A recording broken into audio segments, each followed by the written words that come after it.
Okay, Assalamualaikum warahmatullahi wabarakatuh dan salam sejahtera. Saya Nur Hidayah. Jadi hari ini saya akan cover tentang tajuk sistem pemerintahan persekutuan dalam bab 5 dalam bab 7 untuk tajuk form 5.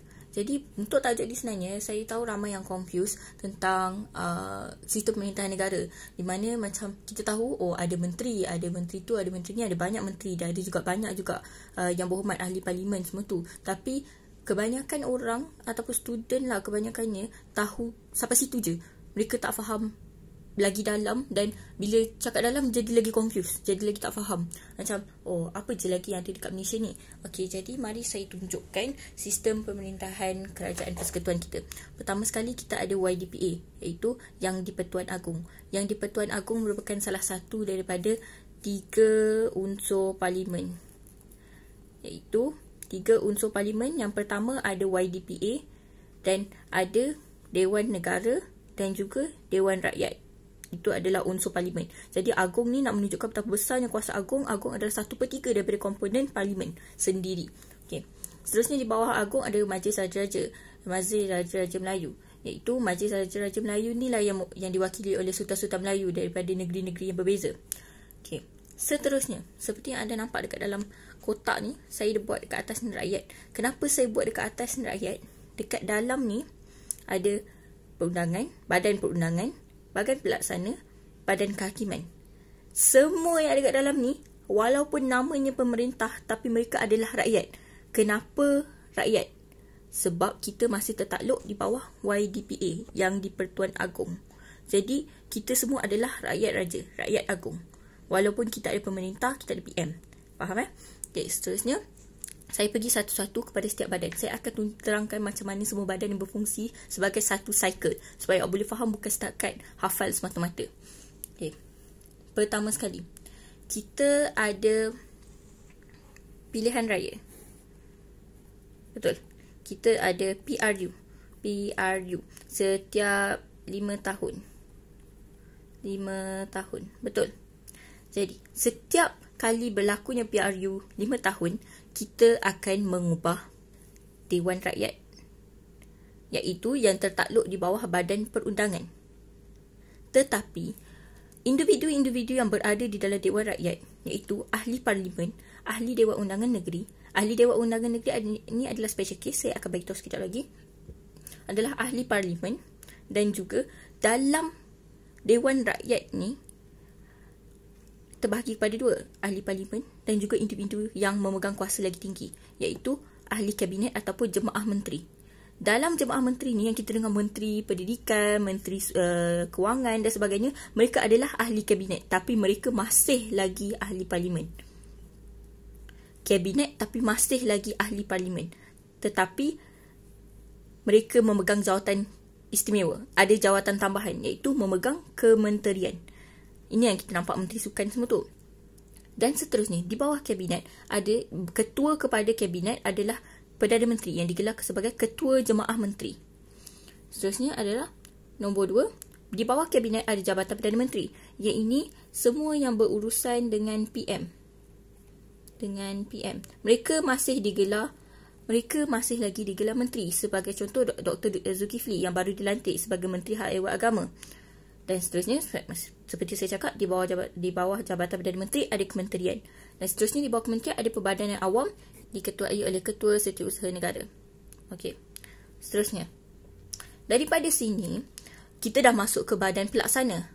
Tapi sebenarnya, the cycle starts with PRU. Dia bermula dengan PRU. PRU nombor 1. Nombor 1 PRU. Selepas PRU, Dewan Perundangan, badan perundangan dibentuk, iaitu Dewan Rakyat dan Dewan Negara. Tetapi Dewan Negara dia special case.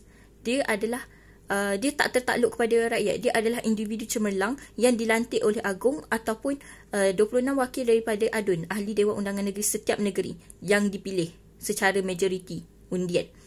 Dan mereka digelar senator. Itu adalah Dewan Negara. Mereka tak terkesan. Kalau PRU parlimen bubar ke sekalipun, mereka tak akan terkesan. Dewan Negara tak akan terkesan. Jadi Dewan Negara ni macam berdiri sendiri tapi masih di bawah perundangan. Kenapa perundangan? Saya akan terang. Seterusnya, bila dah ada nombor 2, dah masuk perundangan, dah ada Dewan Rakyat. Bila dah ada Dewan Rakyat, kita akan ada kabinet, kita akan ada jemaah menteri. Dan kementerian, menteri adalah orang yang akan cadangkan usul, iaitu apa-apa inisiatif di bawah kementerian itu. Apa-apa sahaja untuk membantu rakyat di bawah kementerian itu. Dan daripada sini, selepas dicadangkan usul ni, dia akan bawa ke parlimen. Dia akan bawa ke Dewan Rakyat semula. Jadi daripada nombor 2 ke 3, Dewan Rakyat akan jadi yang keempat. Dia akan jadi yang keempat semula. Dia akan datang balik daripada perundangan. Dah ada ni, dia akan pergi ke sini, pelaksana nombor 3. Selepas tu, dia akan pergi kepada Dewan Rakyat balik. Lepas dia pergi kepada Dewan Rakyat akan luluskan.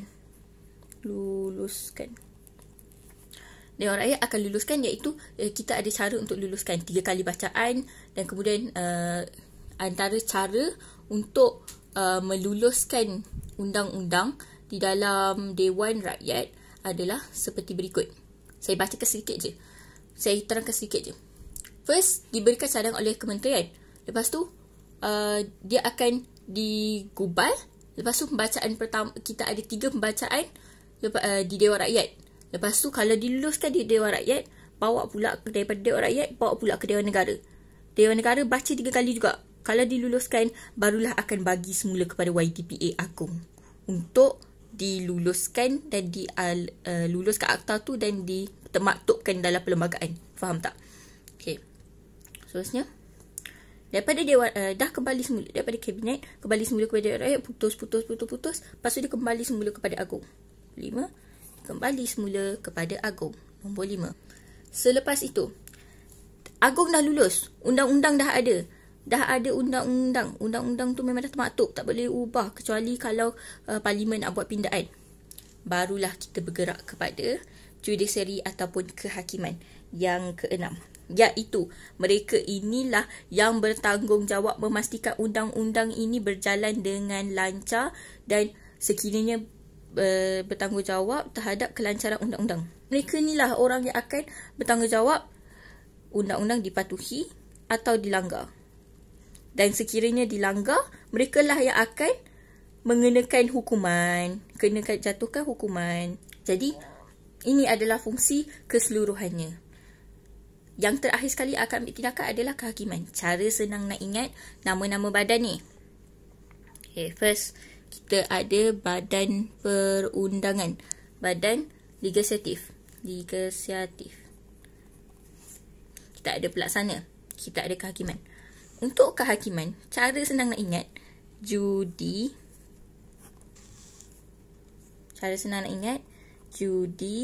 juri, hakim.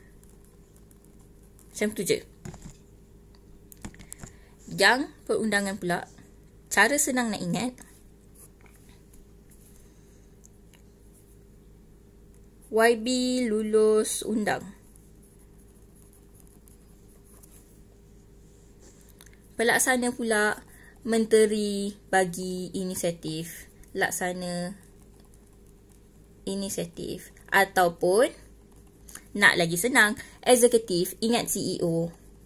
Ingat CEO, dia lah yang melaksanakan kerja, dia lah yang merancang. Faham tak? Sebab CEO adalah Chief Executive Officer. So, eksekutif dia lah yang merancang, dia lah yang melaksanakan benda tu. Jadi, dia diluluskan untuk gubal undang-undang, dia pergi kat Dewan Rakyat. Lepas dah pergi kat Dewan Rakyat, pergi dekat Agong. Lepas pergi dekat Agong luluskan. Lepas tu, mahkamah pula yang ambil alih sama ada benda tu berlaku ataupun tak, hukuman apa yang nak diteruskan, undang-undang, akta semua tu. Faham tak? Dan kita pergi sikit dekat ADUN, ahli Dewan Undangan Negeri. Ahli Dewan Undangan Negeri ni adalah wakil daripada setiap negeri. Di mana kita kan ada parlimen, Dewan Rakyat. Dewan Rakyat ni secara kebangsaan. Tapi ahli Dewan Undangan Negeri, dia di peringkat negeri itu sendiri. Dan ahli ni digelar sebagai Exco. Yep. Dan macam kita kan, kita ada kalau peringkat kebangsaan ada menteri kan. Tapi kalau peringkat negeri ada Exco Sukan Negeri Pahang, Exco Sukan Negeri Johor. Macam itulah. Faham Okay, jadi itu sahaja daripada saya. Ada soalan boleh tanya dan mohon like and subscribe. Itu sahaja. Terima kasih.